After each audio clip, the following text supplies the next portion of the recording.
First story. My entitled stepdaughter hated me for having an affair with her father. So I let my son bully her, and she cried to her father. And my husband took his daughter's side and demanded my son apologize, then blamed me. So I demanded to kick his daughter out of my house. Now I'm regretting my actions. I live full-time with my 2 kids, Ryan 15 and Sophie 11. Their dad isn't really in the picture, he's flaky and unreliable. So it's just been the 3 of us for most of their lives. My husband and I got married earlier this year. He has a daughter, Aubrey 16, from a previous marriage, and she comes over every weekend. I'm currently pregnant and due in November. So yeah, things have been a little chaotic, and emotions are high all around. That said, I've been trying for the past year to make things work between all the kids. Some tension is expected in a blended family. But what I've been dealing with from Aubrey is something else entirely. She made it clear from day one that she wasn't happy about the marriage. I get it, divorce sucks, especially for kids, but my husband and his ex were separated for 2 months before finalizing it. I wasn't involved in that. We didn't even start seeing each other until everything was official. Still, she treats me like I'm the reason her family broke up. It's been a cold war from her side ever since. She doesn't speak to me unless I directly ask her a question. And even then it's clipped and forced. Same with my kids, she either ignores them or talks down to them like they're beneath her. She never starts drama outright, but she makes sure everyone feels her attitude when she's here. I've tried to be patient. I've done the whole extra snack in her backpack thing, asked her opinion on decor when we were setting up the baby's room, and tried watching shows with her that she likes. Nothing gets through. It's like she decided I was the enemy, and now she's just counting down the days until she can stop coming over. Ryan, my son, has been the least tolerant of the whole situation. He's protective of me and his sister, and he's not the type to kiss arse for the sake of peace. At first, he gave her space and stayed out of her way, but over time it's gotten tense. He hears the snide things she mutters under her breath. He sees how she acts like she's too good to be in the same room as us. There was one time a few months ago when we were doing a family movie night, something I really pushed for so everyone could bond. I let each kid pick a movie. Sophie picked an animated one, which Aubrey rolled her eyes at and called baby stuff. Loud enough for Sophie to hear, and Sophie just quietly left the room.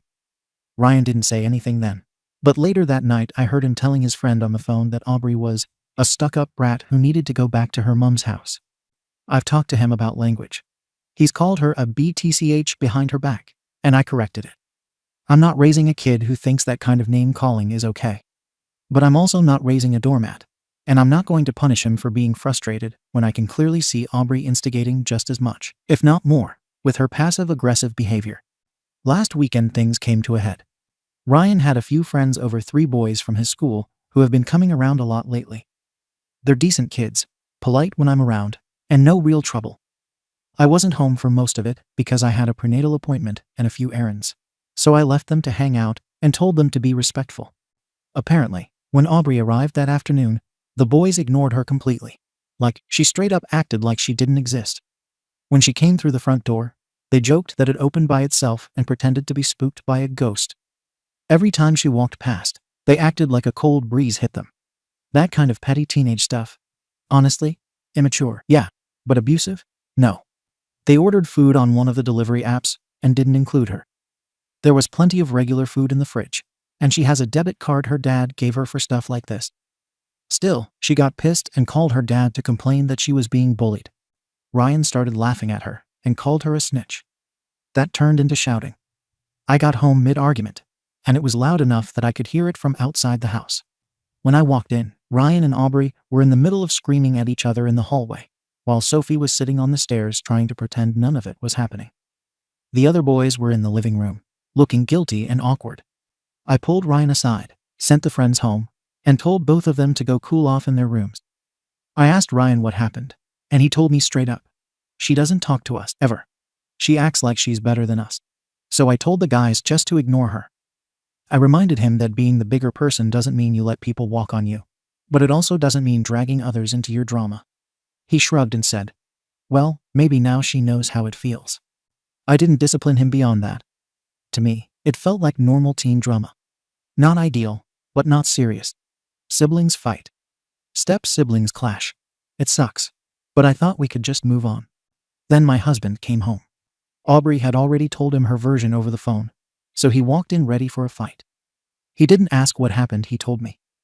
Said Ryan and his friends were bullying his daughter, and I needed to make him apologize. I told him exactly what I'd already handled. The friends went home, both kids were separated, and I addressed it with Ryan. I said I wasn't excusing the behavior, but Aubrey wasn't innocent either. She's been stonewalling everyone for a year and making the house uncomfortable every time she's here. He didn't want to hear it. He kept repeating that Ryan was being cruel, that telling his friends to ignore someone was targeted harassment. I asked him flat out if that's bullying.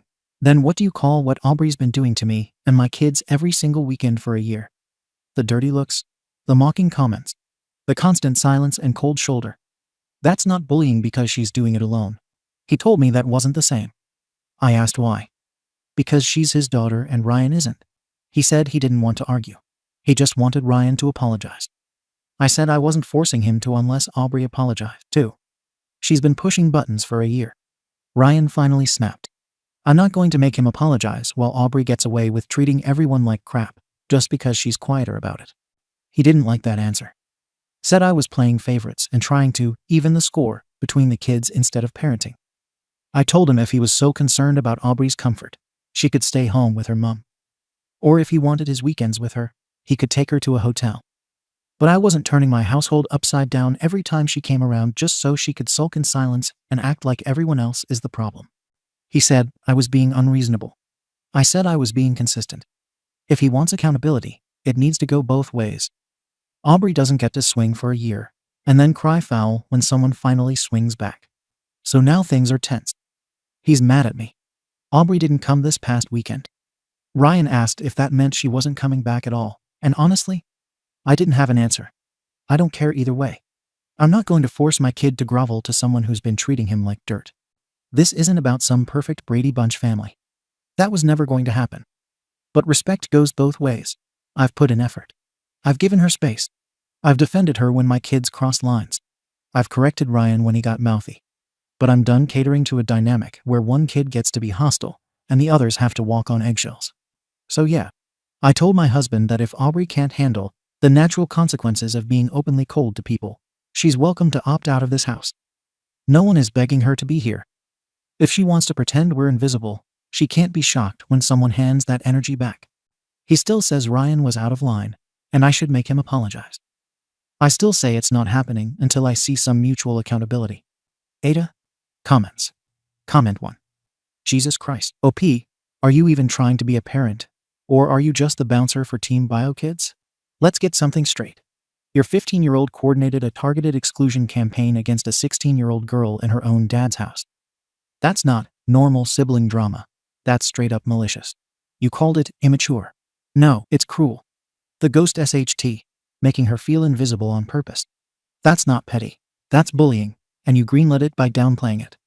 And before you throw Aubrey under the bus again, no, giving someone the cold shoulder for being uncomfortable in a house where her dad moved in with a new woman and her 2 kids and got her pregnant within a year is not the same. That girl is still adjusting. You're acting like she should be grateful for a damn snack in her backpack and fall in line like it's a sleepaway camp. You're not a neutral stepmom trying to balance things. You're openly hostile. She can stay with her mom. He can take her to a hotel. Seriously. That's how you talk about your husband's daughter. You're trying to erase her from the picture because she makes your life slightly uncomfortable. You're not just a ta. You're the adult in this situation, acting like a bitter teenager. Grow the hell up before you burn every bridge around you. Comment 2. I don't even like Aubrey based on how you described her. And I still think you're mishandling this hard. Look, I get it, she's cold, probably rude, and hasn't tried to blend in. She's likely resentful, and sure, maybe she thinks she's above you and your kids. But here's the thing, you married her dad. She didn't ask for any of this. You dropped her into a ready-made family with 2 kids and a baby on the way. And now you're pissed she's not fake smiling and calling you mom. Your son weaponized social exclusion in a way that was clearly meant to humiliate her in front of peers. If it were the other way around, if Aubrey told a bunch of her friends to treat Ryan like a ghost and exclude him, you'd be flipping out. But here's where it gets worse. You refuse to have your kid apologize unless she apologizes first. If you were actually trying to lead by example, you'd have had both kids sit down, acknowledge hurt feelings, and work something out. Instead, you're playing favorites, and your son knows it. Your husband's pissed because you're acting like his kid is expendable. If she stops coming over entirely, you'll be the reason. Comment 3. This sub coddles teenagers like they're all traumatized woodland creatures. No. Aubrey is 16. She's old enough to know that giving people the silent treatment for a year straight and acting like she's the only one in the room with a pulse isn't just adjusting, it's provoking. She made the bed. She doesn't speak to your kids. She treats you like a side piece, even though the timeline is clean. And now she's shocked when she gets that energy mirrored back at her. Boo effing who? Could Ryan have handled it more maturely? Sure. But he's 15. You addressed it. You didn't reward the behavior. You didn't throw gasoline on it. And you didn't make excuses. You kept it real. Aubrey called Daddy because she couldn't manipulate the room into defending her for once. And now he's panicking because his kid finally lost her top spot. I'm not saying she's the villain, but if you walk around like you're too good for everyone and people stop including you, that's called reality. You're not running a therapy retreat. You're managing a home with real dynamics. Let your husband be mad. Let her stay at her mom's. If she wants to come around again, she can try being a human instead of a frostbitten statue. NTA. Update. It's been a rough couple of weeks, and I wish I could say things have calmed down, but it's been the opposite. Everything exploded at once, and I'm stuck trying to hold it together while getting attacked from every direction in my own house, by people I used to trust, and even by strangers. I'm tired, I'm pregnant, and I honestly don't know where to go from here. After the incident with Ryan and Aubrey, my husband wouldn't drop it. He kept pushing me to force Ryan to apologize. He sat my son down and started lecturing him about respect, how he embarrassed the family, and how he needs to understand consequences. Ryan wasn't having it. He told him flat out that Aubrey's been disrespecting us since day one, and he wasn't going to pretend like she's some helpless victim when she's been treating everyone like garbage for a year. It got heated. Ryan raised his voice. My husband shouted back. It ended with Ryan saying, "You care more about her feelings than what this whole house has been like for me and Sophie." My husband turned to me and said, "This is your doing. He talks to me like this because you don't know how to discipline your damn kid." That stopped me cold. Not just because of what he said, I've heard that tone before. It's the same thing my ex used to say when I didn't jump fast enough for him. The same manipulation, different voice. I stepped in and told him he doesn't get to throw blame at me because his daughter set the tone in this house, and we all had to deal with it. I told him again if he wants an apology from Ryan, he needs to look at the full picture. Aubrey's behavior didn't happen in a vacuum, and neither did Ryan's. He didn't want to hear it. He walked out that night and said he was going to stay with his sister to cool off. The next blow came the day after. I got a call from the school. Ryan got into an argument with another kid in his science class. Some stupid project issue, and he mouthed off at the teacher when she tried to settle it. The principal said it was the second time in 2 weeks he'd been flagged for being aggressive. He's never had issues like this before. Later that night, Sophie came into my room and asked if Ryan was going to get suspended. I told her I didn't think so, and she got really quiet. Then she said something I wasn't ready for. Sometimes when he's mad, he says things to me too, like I'm stupid or in the way. He doesn't hit me or anything, but I don't like when he gets like that. I asked her why she never told me before. She said she didn't want to make it worse. That wrecked me. I've been so focused on protecting Ryan from the outside pressure, the step-family mess, his father disappearing, the school stuff, that I didn't even see what was going on inside this house. I told Ryan later, and he swore up and down he wasn't trying to hurt her. He said he was just angry all the time and didn't know where to put it. I believe him. I also believe Sophie. I told him that couldn't happen anymore. No excuses. No passing it off as stress. I'm his mom, not his enabler. But then came the final straw. My husband came back after a few days, and things were icy. We tried to talk. I told him about the school, about what Sophie said. His reaction? He nodded and said, "Well, I guess now we know where he gets it from." I asked him what the hell that was supposed to mean. And that's when he said it. "You started all of this when you came into this family on a lie. You think I forgot how fast you jumped into this marriage? You were sleeping with me before my divorce was final, and now you want to act like this chaos isn't on you." I couldn't believe he went there. For the record, and I don't care how anyone spins it, I was not sleeping with him during his marriage. Yes, we connected before the divorce was final, but nothing happened until it was official. It wasn't some seedy affair behind closed doors. We talked. We lent on each other. We bonded. I wasn't some side piece. He pursued me. We were friends through my brother for years. But now, conveniently, because he's mad, it's all being rewritten like I blew up his family. I told him he could believe whatever made him feel better. But I wasn't going to sit here and let him weaponize our timeline just because his daughter doesn't like me. He left again. I don't know when he's coming back. I don't care if he does. Now I've got Ryan acting out in school, treating his sister like an emotional punching bag. I've got Sophie scared to speak up. I've got my husband flipping the narrative on our entire relationship.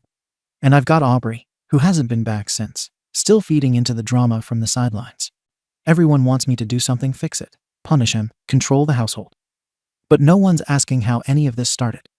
No one's asking why Ryan's angry, or how hard it's been on these kids, having to adjust to new rules, new dynamics, and new loyalties. They just want a scapegoat. Ryan's not a monster. He's a 15-year-old with abandonment issues, a broken relationship with his dad, and now a stepfather who's made it clear who the real kid is. Is he acting out? Yes. But I'm not going to throw him under the bus to make everyone else feel more comfortable.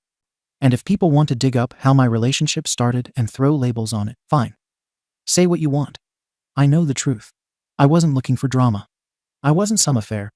I found someone I connected with during a lonely, messy chapter. I wanted a partner. I still do. But I'm not going to beg someone to stay who's looking for a reason to walk. Right now, I'm focused on protecting my kids, both of them. Sophie's safety comes first. Ryan's mental health comes next. And this baby, when he gets here, will not grow up in a house full of tension, guilt, and half-truths. I've made mistakes.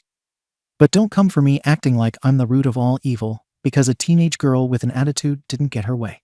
If that makes me the arsehole in your version of the story, so be it. Comments. Comment 1. I don't buy your narrative for a second.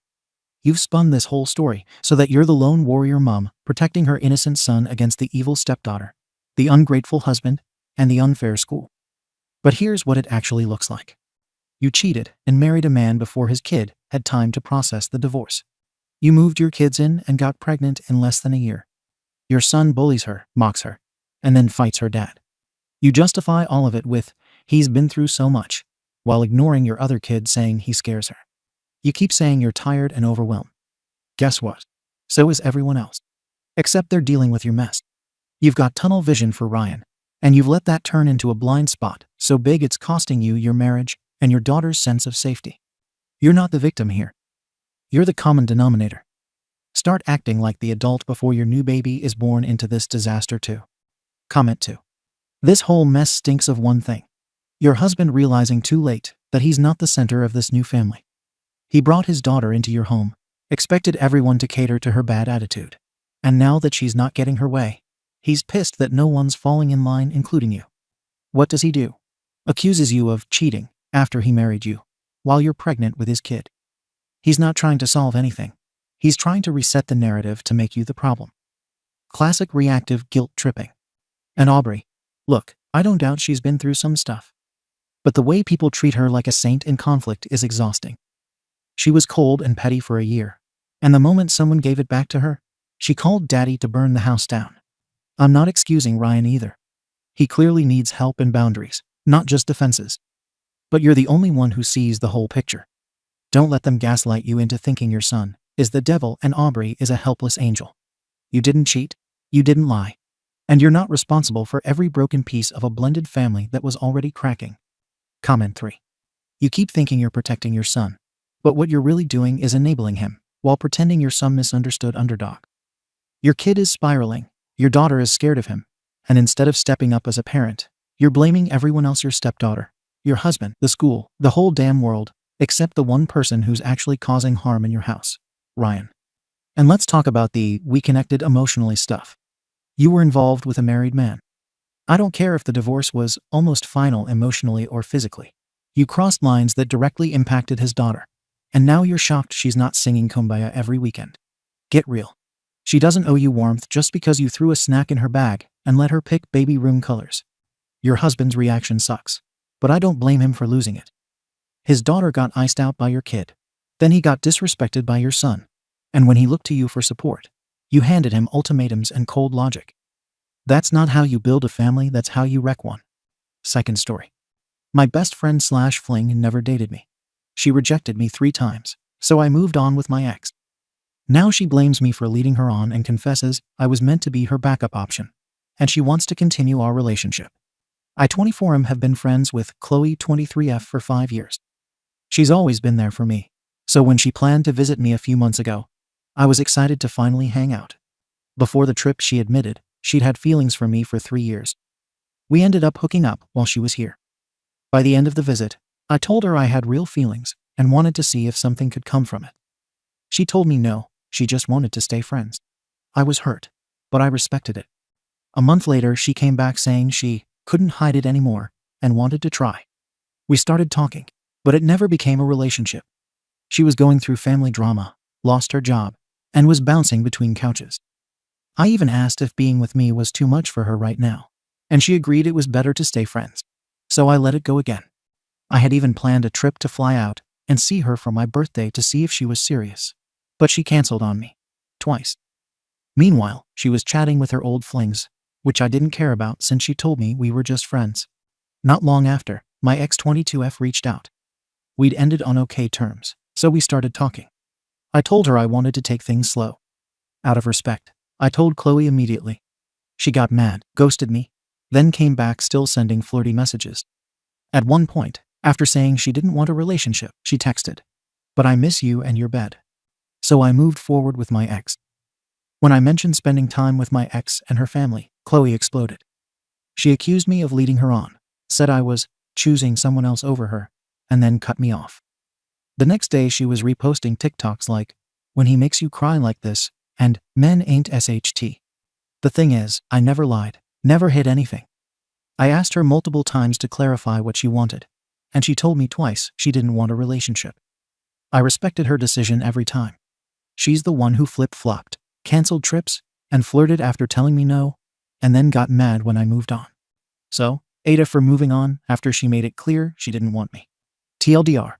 Best friend admitted feelings, but told me twice she didn't want a relationship. Canceled on me twice, still sent flirty texts like, "I miss you and your bed." I told her immediately when I started talking to my ex again. When I moved on, she blew up and cut me off. Aita? Timeline from OP in comments. While I totally respect your perspective here, I think you might have misunderstood the timeline. Once my ex and I decided to start taking things slow, Qley was no longer in the picture. Any contact from her after that was her reaching out. I either ignored it, asked why she was contacting me, or heard her out, and then respectfully made my stance clear. That's not entertaining, at least not in my book. And just to be clear, the little bit of flirting with Qley happened before my ex, and I agreed to explore things again. Since then, I haven't crossed that line, because to me that would be wrong. My ex knows about the fallout with Qley, and Qley knows I've moved on, as I've told her. Comments. Comment 1. Qley doesn't really want you, dude. OP. I think I got caught up in thinking everything was real, because of how she confessed and everything like that. I wish I saw the signs sooner. Comment 2. This is a joke, right? Not trying to be disrespectful, but she was definitely playing her options out. The periods of heavy flirting with you, then silence repeating speaks volumes. She doesn't really like you, my man. And she's not a good friend either. Forget her. OP.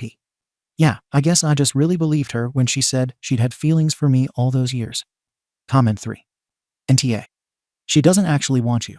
She wants the dopamine rush she gets from the attention from you. OP. Yeah, that stings to hear. But honestly, it explains a lot of her hot and cold behavior.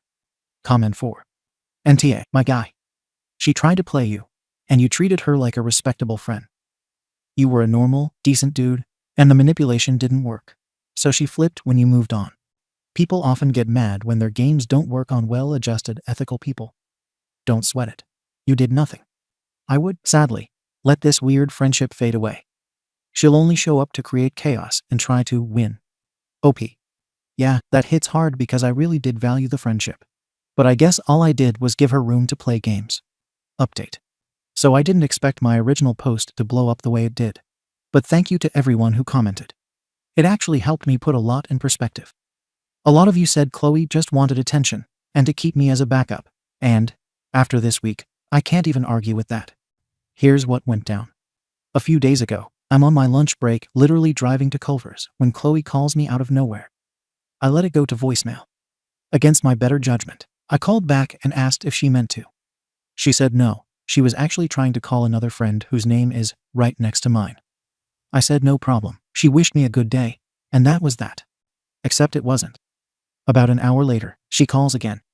I ignore it and text, "Another accident." She doesn't answer, but then calls me again. This time I picked up. She tells me, "I don't like this game. I know I probably hurt your feelings. I'm not mad at you, just the situation." I said, "Yeah, I was hurt." She threw away a 5-year friendship over a mess she created and strung me along. She said she understood, then hung up because her mom was calling. Not even 5 minutes later, she texts me. Says she can't call again, but can text. Then drops this bomb. When I said I loved you, it wasn't in a friendly way. I reminded her that I told her multiple times I had feelings too. And she's the one who wanted things back to normal, and later told me a relationship was too much. I laid it out. She rejected me twice, honestly 3 times, if you count when I asked straight up if we were just friends, and she said yes, about a month and a half ago. Her reply?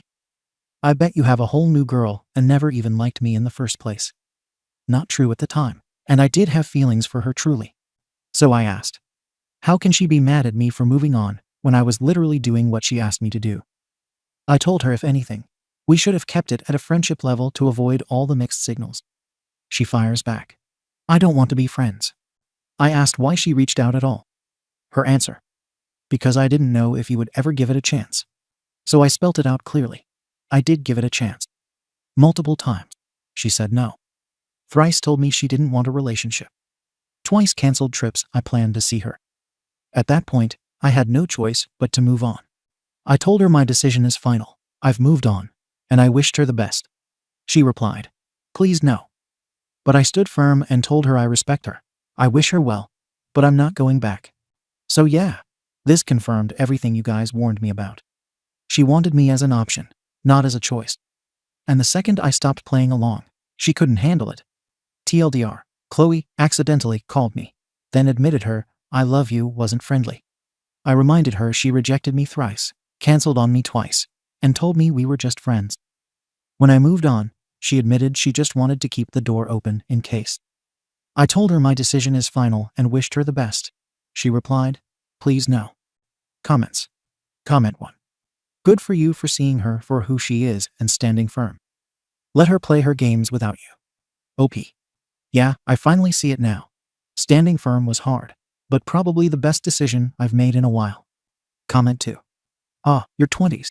So much drama lol. Way to not get sucked into it. OP. FRRR lol. Feels like my 20s are just a crash course in spotting red flags the hard way. Comment 3. Glad you made sure she texted so you had time to respond and had it all in writing that she was trying to manipulate you. OP. Right? At this point my text with her read like a case study in it. Thank you for watching the video. If you are interested in listening to these kinds of stories, we've got more in store for you. Simply subscribe to our channel, hit the like button, and share it with your friends.